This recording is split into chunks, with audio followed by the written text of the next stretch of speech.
Hi, everybody. Thursday, September 4th, 2025, and our friend Andrei Martyanov is back with us. Welcome back, Andrei. My pleasure always. Andrei, I want to talk about the parade, the military parade in China. Mhm. And many people are talking about the weapons, that what was new, what was old.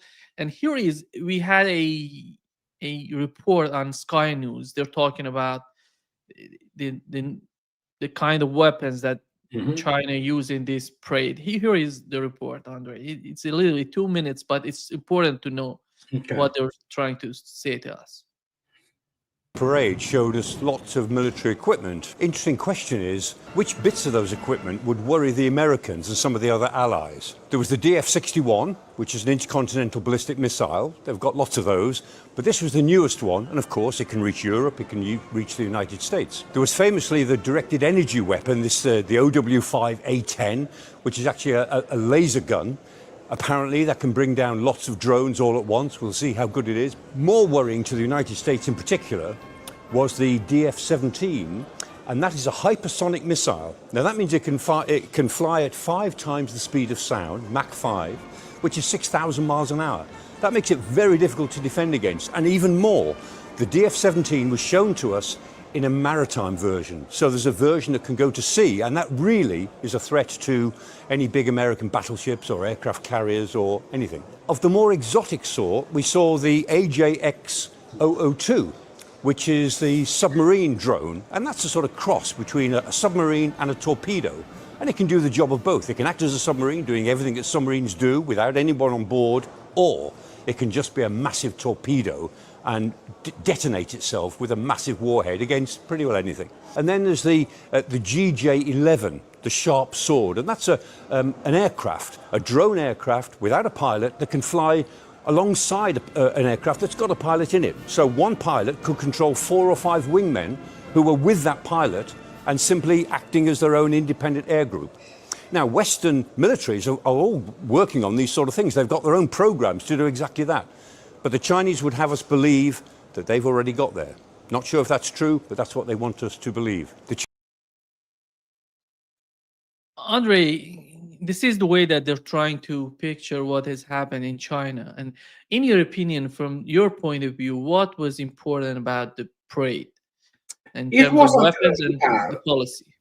Yeah, it wasn't the weapons. There are many questions which are totally legitimate, and actually, his whatever Michael Clark, he was surprisingly, how to say it, objective, relaxed about it, and he said many things which otherwise any military professional, I'm not sure how professional he is, but yeah, it's pretty much those weasel type platitudes and things like that, which anybody would say. But the reality is, it wasn't even the fact that weapons like this torpedo. I mean, its attempt at copying their, well, obviously Poseidon, which have been in development for 2 decades and now isn't official. But it's a completely different story with the Poseidon. But yes, you can see yourself.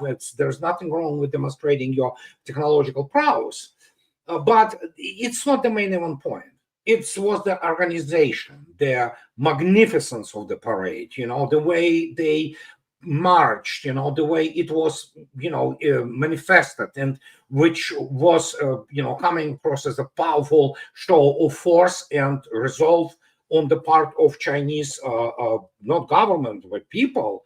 And the fact that they finally said, you know what, there is a reason why we are permanent members of the Security Council of the United Nations. We are one of 5 victors. I don't know how France ended up there, but okay, that's the whole other story. China certainly deserved its place, apart from the fact that sustaining slightly less, but I mean, in 20 plus million casualties, and mostly civilians, in a war against Japan, which started in 1931. And then, it actually, Red Army already, Khalkhin-Gol, famous battle where Zhukov destroyed, the Japanese formations and things of this nature. And obviously Chinese fought the Japanese.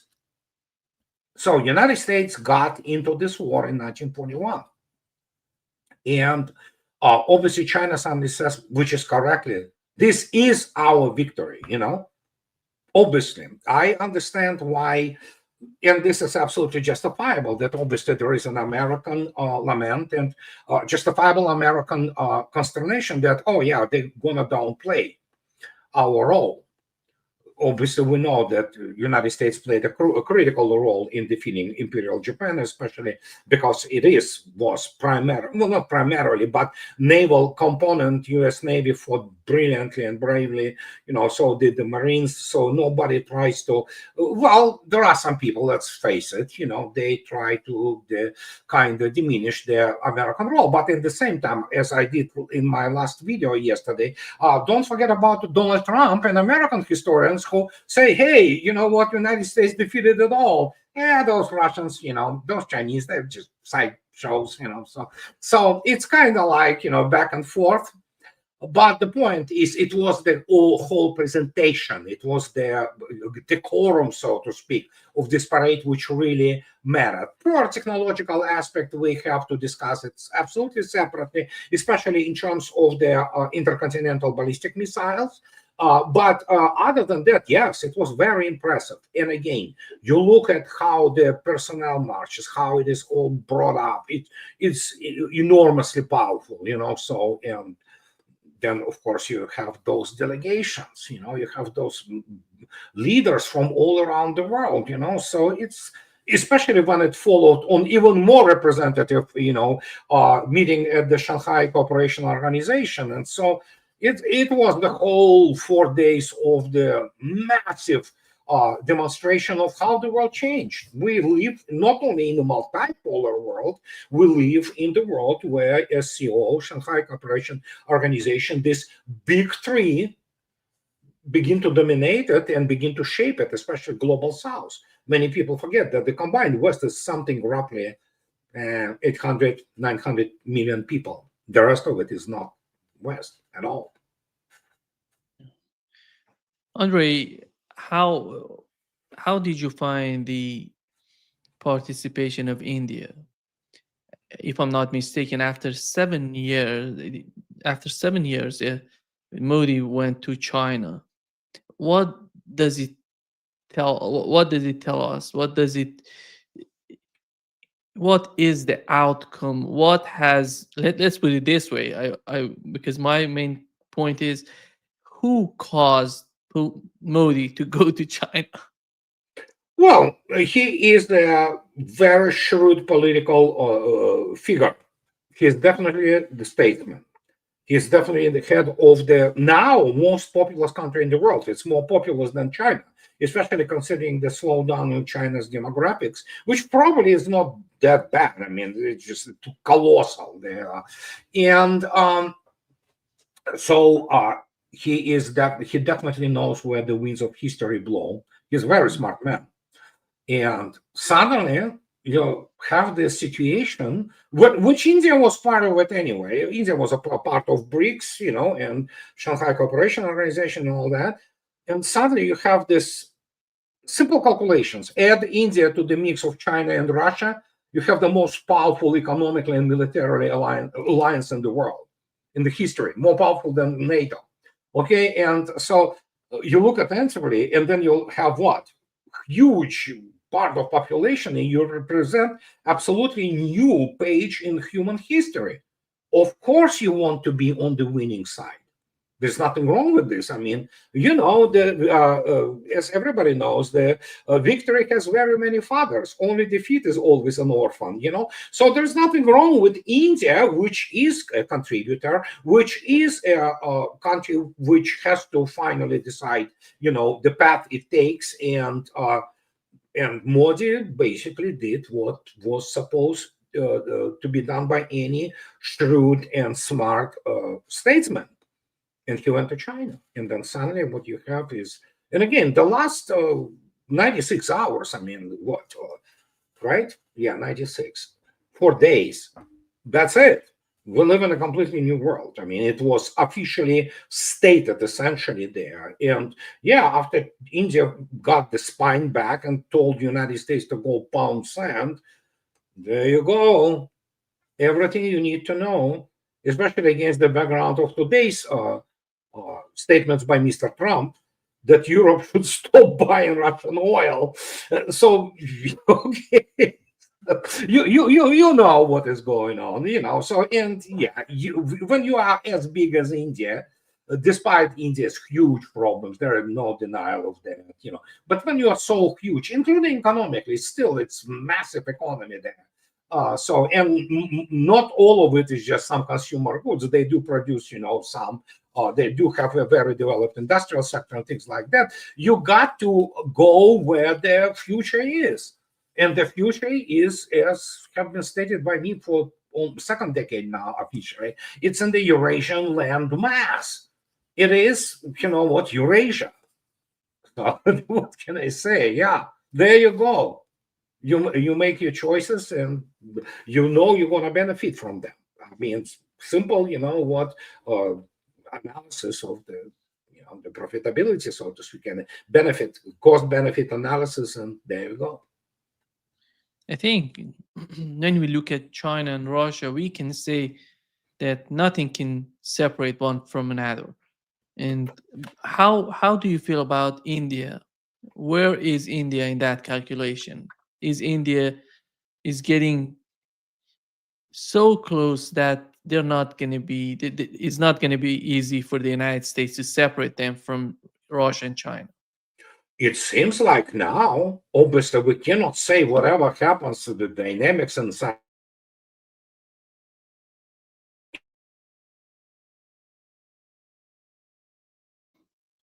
Andrei,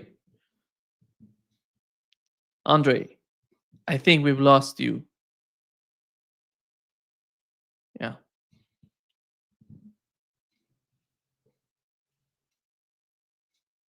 It seems that Andrei has some sort of problem with the internet connection. Let me try to contact him.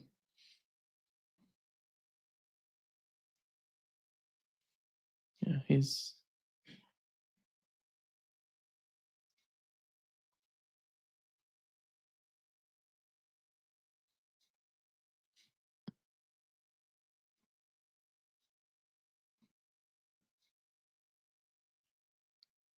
yeah.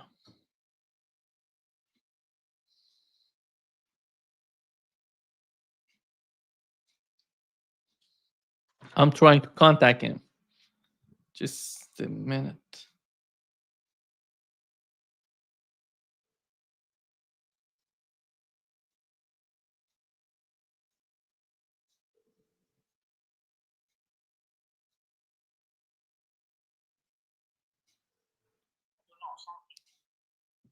Are you coming up, Andrei? Okay. He's coming up, yeah. It was some sort of problem with his connection. We don't know what was that, but he's gonna be back in a second. Yeah. Yeah, actually, he's back. Yeah, you're back. I'm sorry, it's CIA which tries to interrupt all of it, So, yeah, I mean, yeah. just repeat the question. I'll answer. Yeah, the question was the case of India. Is India so close to Russia and China that we can say that the West cannot separate them from these two countries, or the coalition, the SCO, and what's going on in the East? And I'm talking about Russia, China, and the kind of alternative that they're trying to make.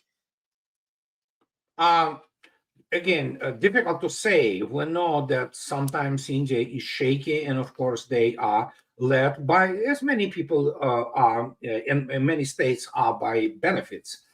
So, but it is obvious that on the balance right now, the benefit is actually with China and Russia. There's no doubt about it. And again, many people forget India imports a tremendous amount of Russian weaponry, and we are talking about high-end weaponry.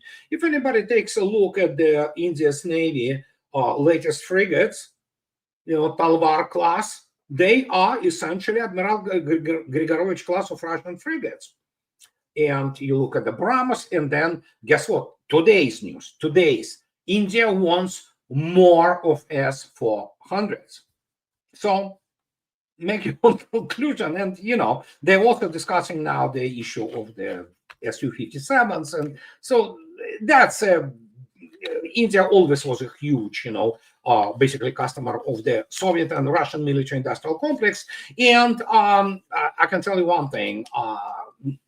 Yeah, they evidently had issues with Rafales performing properly during unlike it was the case with S-400, which Modi praised, like non-stop. So yeah, it's how to put it. And then of course, energy. We live in the civilization which requires increasingly more and more energy. The combined West cannot provide this. The only people who can provide, the only country which can provide it all is Russia. It just happened like this, So look at it. Again, the benefits are there. Andrei, one of the points that she was trying to make, it was that we have to choose between war and peace, and cooperation and confrontation, or win-win cooperation, zero-sum game. And he's talking directly with the United States with his mentioning that. Do you think that China is still afraid of the United States doing some sort of military move toward China? It's not afraid. It's wary. Let's put it this way. I don't think China is afraid, especially since China found its mojo, so to speak, starting from the mid-2010s. So, and of course, China has Russia, Russia has China's back. There's no doubt about it. So, but nobody wants war. Nobody wants confrontation. And you have to always keep in mind that Washington, D.C. is filled with mad nut jobs, just basically people. One of the reasons being that America doesn't know what war is. They have these whiteboard ideas about it, but nobody in the United States, nobody, zero. There are now people, including military people, who do understand what continental warfare is. They never experienced it. Not a single American serviceman lost his family, his wife, children to enemy fire. They have never had their houses burned. They just don't. They have no concept of it. All those veterans also, they killed somebody else in some kind of, remote areas. They never defended their families. They don't know what it is. They don't understand the psychological, basically setup of all that, because there is no reference point, historically, culturally, what have you. And so basically China understands it. They lost enormous amount of people, number of people during the Japanese occupation and during the war there. So China has a very good understanding of the price. America doesn't.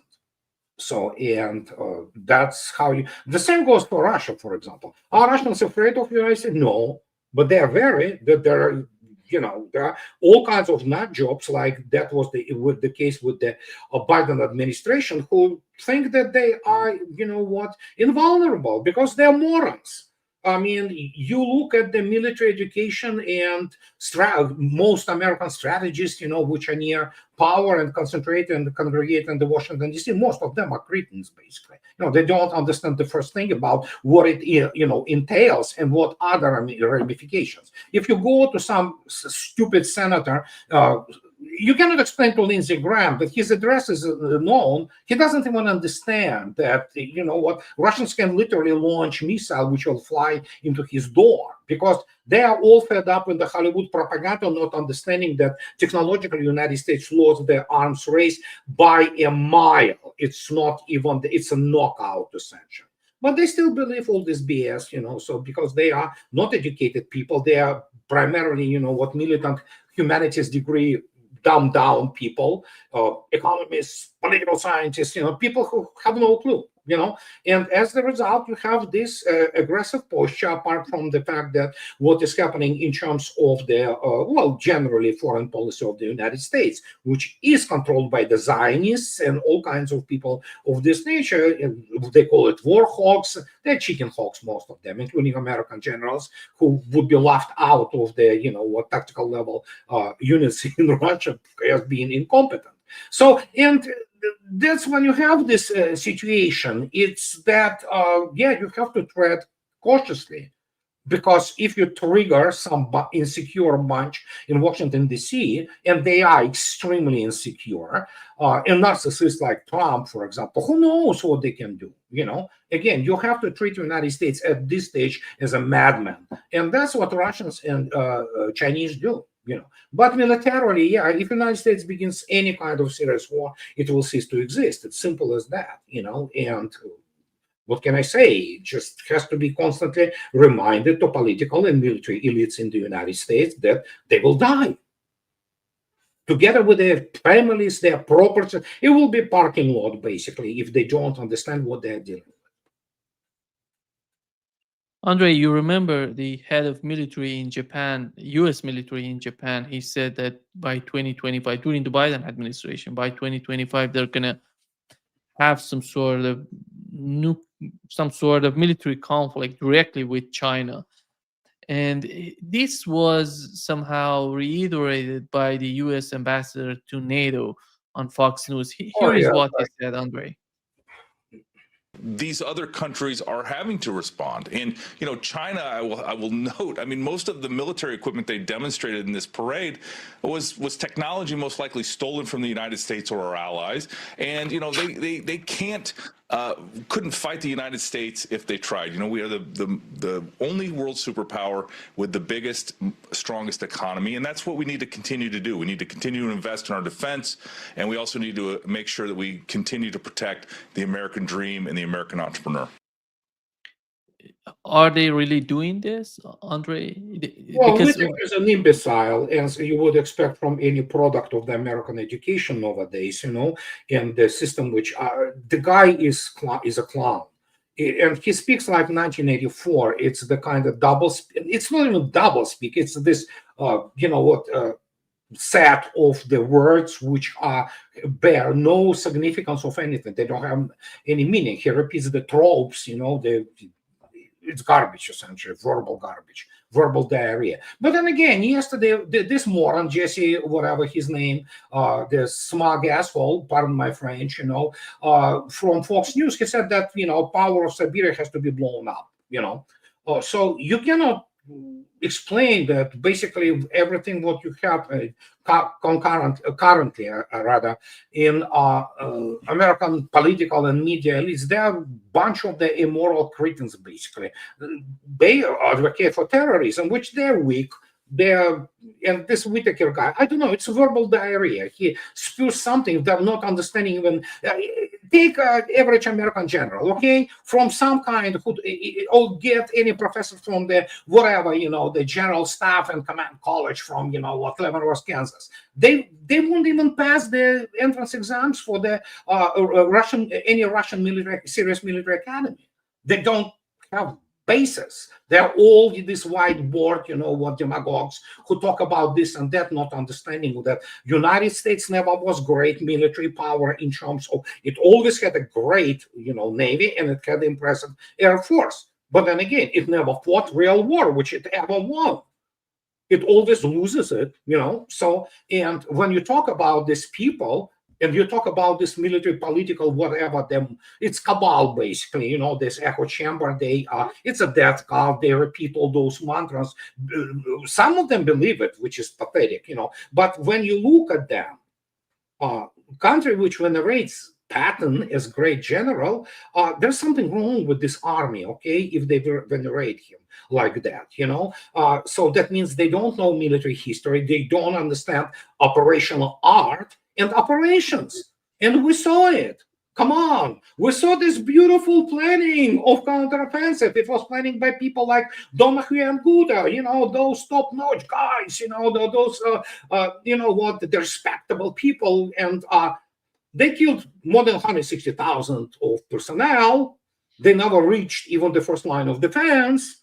But that tells you that basically they are amateurs, essentially.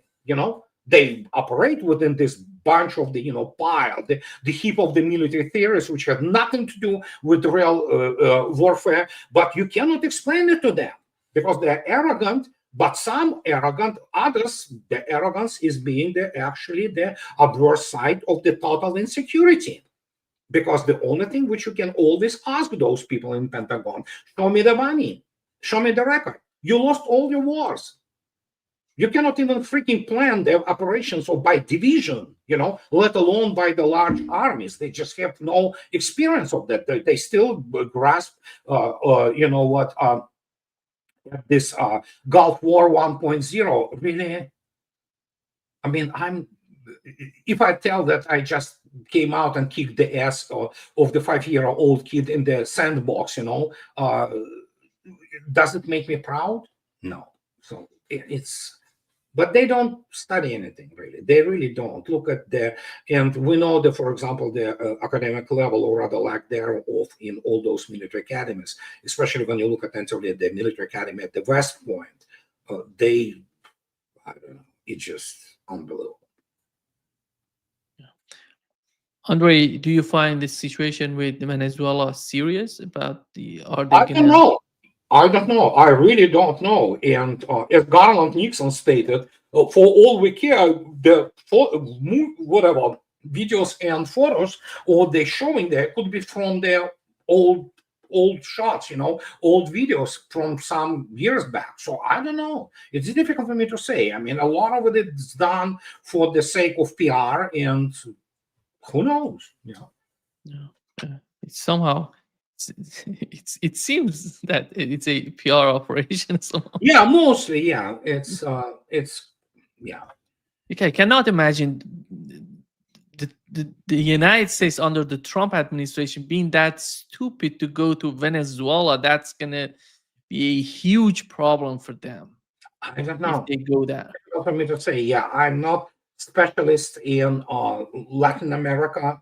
I know some things, but again, you have to understand, Trump administration is filled with the chicken hawks, and morons like Marco Rubio, or so whatever they want to perform there, I don't know. It's we're living in the complete idiocracy, honestly, right now. Andrei, I think one of the most important things during this summit we've learned from that. There was an agreement between Russia and China on the power of Siberia, the pipeline number 2, to be built from Russia to China, going through Mongolia. Yeah. And they're missing also another pipeline from Sakhalin, by the way. There are actually 3 pipelines now. So in plan. Yeah. The Gazprom latest. That goes through Mongolia as well, or? No, it goes directly to China somehow through Russian Far East. But yeah, you can. I'll send you the link, and actually, it's in my video. It's the latest Gazprom scheme. But yeah, it's obviously it's only 10 billion.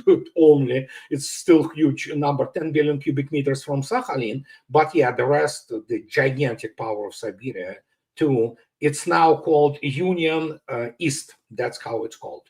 It's not power of Siberia too. Anyway, it's now Union East.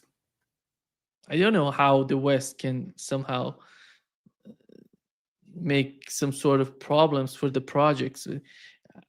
Andrei, at the same time that we are witnessing what's going on between Russia and China, you see Europe is moving with this coalition of the willing and all of these sort of moves. Do you feel that these people, do they really care about what's going on with their economy? Do they really feel that they need to do something about Europe, to do something about their economy, or they don't care about anything in Europe? They need war to stay in power. That's the only thing. Today, SVR, the Foreign Intelligence Service of Russia, issued a statement about, for example, Merz. He's from the Nazi family.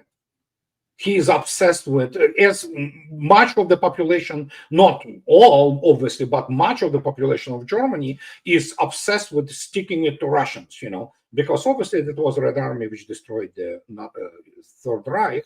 So, and yeah, you don't have normal people. They are mostly cowards and mental, and they are desperate because they sense. I'm not even sure most of them will even understand actually the mechanics of what they experiencing right now. They simply don't have toolkit. Most of them are lawyers, or like von der Leyen, she's gynecologist, and I never, I never heard about gynecologist armored personnel carrier, commanders or something like that. I mean, but yeah, these are the people. These are the people. This is a panopticon. It's a circus, and as a result, yeah, for example, Macron needs war, Merz needs war, Starmer needs war, because their economies they are bankrupt.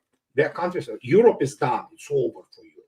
And the question is not what they're going to be buying through, for example, India in terms of oil. It's just that United States has them by the gonads right now, and yeah, they will be buying 3 times the price the liquefied natural gas from United States when it is available for Europe. So Europe is over. That's it. They have nothing. They are paupers essentially, So, and in the world which lives and swears by energy, and again, it's increasing, dramatically each year. Yeah, the European economy is going to be dead very, very soon. And it's not just a matter of finances, it's deindustrialization. So, there you go. Andrei, looking at Armenia and Azerbaijan being invited to the SCO summit, what is that? Do you think that China is somehow trying to communicate with them, considering their projects, Chinese project, the Belt and Road Initiative, which is regional? All these countries all together want to do that. How is that, in your opinion? It's possible, but they're not that important, because in the end, it's Russia's backyard. And as it is always the case with the Limitrovs, it's just they try to find the better, so to speak, the sponsor, if you wish.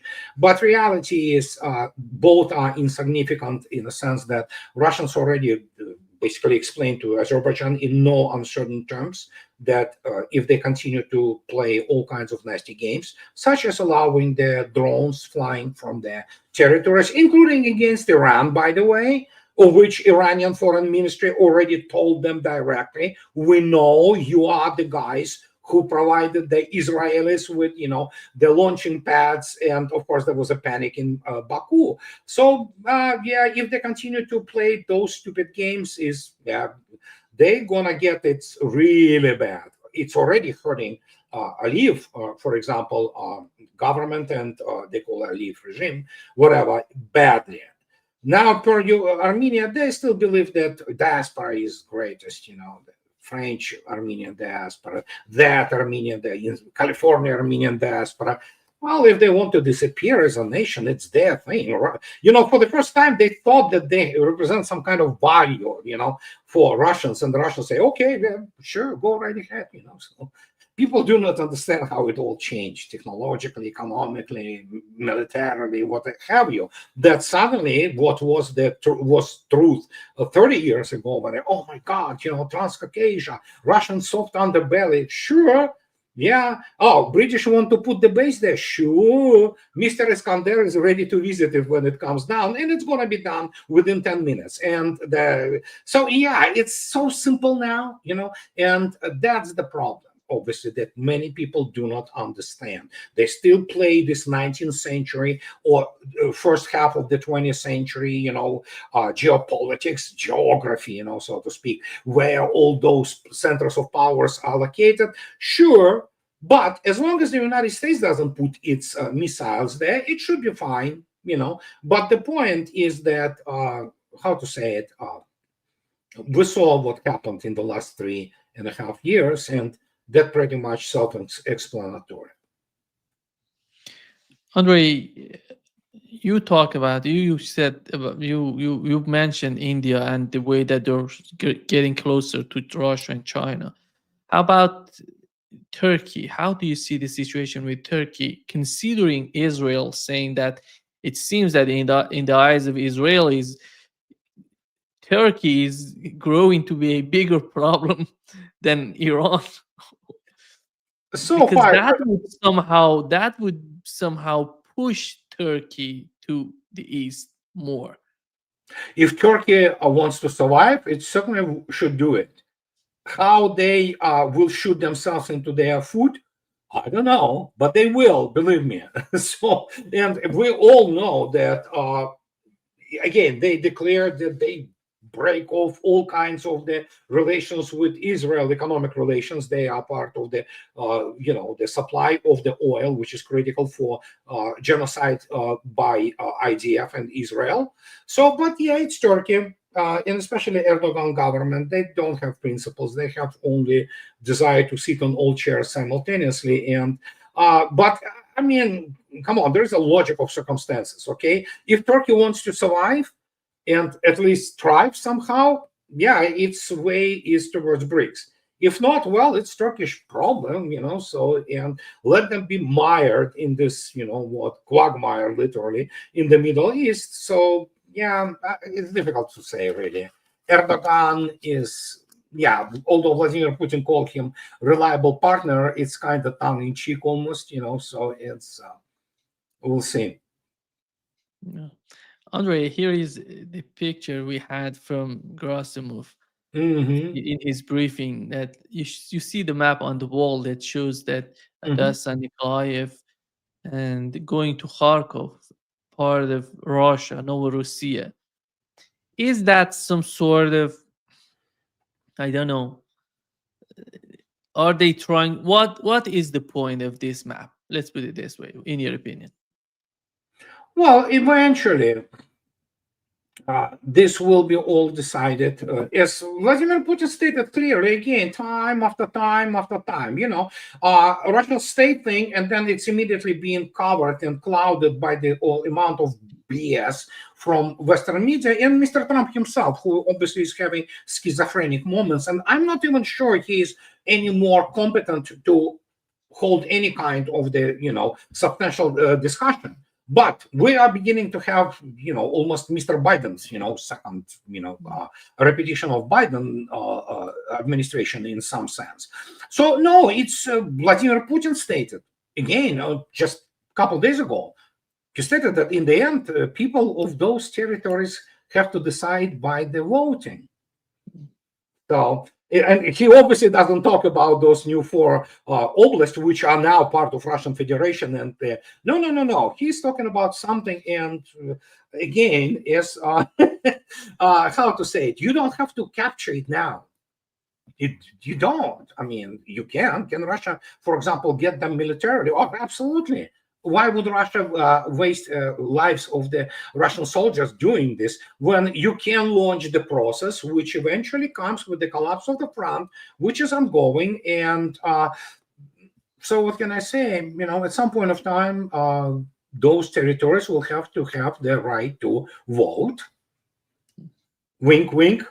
And they will at some point of time. So why go and take them by the fire and sword, if you wish, when eventually there will be a political decision and they will become either independent initially entities or they'll just join Russia, So, yeah, Russians are not in rush. And believe me, Russians already had their hands full with all those 4 new oblasts, which still they're clearing from their corruption, utter corruption, and organized crime left from Ukraine. So it's why would Russia put those now on its neck, so to speak? Let them kind of gestate, let them kind of cure a little bit more until they're ready, and then it will happen. Meanwhile, special military operation continues, and as Vladimir Putin stated, if they don't want to solve it, I quote 2 days ago, 48 hours ago, if they do not want to do it politically, we'll do it militarily. Simple as that. I don't know how else you can even interpret this anymore. Do you expect that we're going to have some sort of escalation in in the war in Ukraine? Because here is Curious Starmer said that he Oh, announced that the coalition that they're calling coalition of yeah. the willing is prepared to supply Ukraine with long-range missiles. I don't know if without the permission from the United States, how are they able to do that? They already did. What a load of BS is this? They repeat. Taurus, it probably already flew. Scalp, Storm Shadow, they have been using them since 2022. So this is all PR. Starmer is an idiot. He's a Zionist. Well, British, people. I'm sorry for them, really. So, and what long range? Yeah, that's the only thing they have. They don't have anything more. Starmer in United Kingdom has no independent access to, for example, TLAM, which is Tomahawk Land Attack Missile. It's an American weapon, and Americans are not going to supply it, because in the end, it will end up with basically Aegis ashore at Deveselo and in Poland destroyed. So you have those clowns, those chihuahuas, people without serious military, which is, of course, France, if you remove their small nuclear deterrent, United Kingdom and Bundeswehr. They're pathetic. I'm not talking about other, even smaller, the pocket dogs, such as Netherlands or Italy. So they don't have armies. They don't have real serious, armed forces. So, and whenever he says about, long range, we supply this with what? Oh, they have this flamingo thing, which Russians love. It's unbelievable. It's all PR. This is the only thing they can do. They have no real skills in life. Okay, none. They don't have education. They're morons. They graduated from those degree mills in Oxford, or elsewhere with degrees in nothing. Like Boris Johnson, he had a degree in literature, English literature. So what can I say? Yeah, that surely is a good thing to run the countries, So, and what can I say? That's why we talk about the end of the West. The Western idea of the governance is that, that's the whole thing, which people do not understand. You cannot prepare them in some kind of courses and get them in Sorbonne and study politics. Really? The imbecile with the room, IQ above the room temperature, slightly, can study politics if he puts his mind into it. These are not serious sciences. These are not serious skills. These are all garbage, basically, to give the soft degrees for diplomas for good old boys and girls to, congregate and get themselves promoted on the service of some kind of the financial oligarchy. That's who they are. Most of them are morons. Their militaries are morons. I mean, in military education, as bad as it is in the United States, my God, in Europe, it's a joke. It's a joke. You literally have people they have no clue, actually. Not all, but most of them. They have those big, epaulets, and, they go through all those, the Bundeswehr, general staff, or whatever the courses. And what do they study there? Well, we know what do they study there. And it's useless. Andrei, Macron, after this meeting, the coalition of the willing, he said that new sanctions against Russia will be coordinated with the United States if Moscow continues to refuse peace talks. I don't know, is there anything in the Russian media talking about peace talks being refused by Russia? I haven't heard about it. No, Russians don't care anymore, really. So they But what he's talking about peace talks? It's Macron. It's Macron. His government is shaky. And the guy we know who he is, and his wife, husband, whatever the hell the name of this thing is. We know who they are. We know what French wanted. We know what is happening to France. France is not going to be around in 20 years, probably even earlier than that. So they are panicking there. And so they talk about things which are not happening. They live in the alternative universe, and they do this deliberately to, confuse their already brainwashed public. Okay. So what can I say? I mean, I know that actually Trump told that he's not intending to impose new sanctions on Russia. Russians don't care, impose whatever you want. So, but that's what he told. It was the last one which I read, kind of like half an hour before I went, on meeting with you. So yeah, let them discuss, let them issue statements. They're nobodies. They're irrelevant. Europe is irrelevant. United States is irrelevant, but Europe is even more so. At least United States has agency to a degree when it's not controlled completely by the Zionist and the donor class. But Europe is an object. It means the thing which you can do whatever you want with it. You know what? It's not a subject. It doesn't have subjectivity, and it doesn't have sovereignty anymore. Especially Macron, especially France, which is the laughing stock of the world. So they still think that they are such. Well, the only thing great about them is obviously Airbus, but then again, it's international consortium. It's all kinds of other countries. Have been at the at the beginning of this corporation, which produces very good planes, no doubt about it. But other than that, militarily, they're Lilliputian, and economically, when you have your economy, the largest company in France actually is not Airbus or Renault. It's actually Bertrand Arnault's selling overpriced crap to imbeciles who want to feel themselves very, rich and you know what I'm talking, Louis Vuitton, all kinds of champagnes. And that's already stated. That's what they sell. Granted, I always make this exception in fine print, except for the colognes and perfumes. Yeah, they're still best. So, Andrei, before wrapping up, we had Israeli attack on Yemen. From your military point of view, when it comes to the strategy, military strategy, what is that all about? What this sort of attack that doesn't, they even didn't attack Houthis. They attacked a government, and most of these people they're not connected that much with Houthis, and they kill all of them, civilians.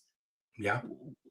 How someone in Israel, let's assume we are in Israel, you're talking to these people who are deciding about these attacks. What is the logic behind it, in your opinion? Desperation. Israel may cease to exist at some point of time soon, and we saw the performance of the IDF, which is good only at committing genocide, fighting real war, not so much. And if you look attentively who they have as their leader or leaders, war criminals, well, what can I say? They are desperate, they're lashing out. But obviously, as already have been stated, Yemen and Houthis, of course, they already did it, and they will continue to do it. There will be revenge, and that's the only thing they are capable of. They are not good at fighting real war. Whenever Israel decided to fight something, in the 21st century, it had its ass handed to it, So they're not that good.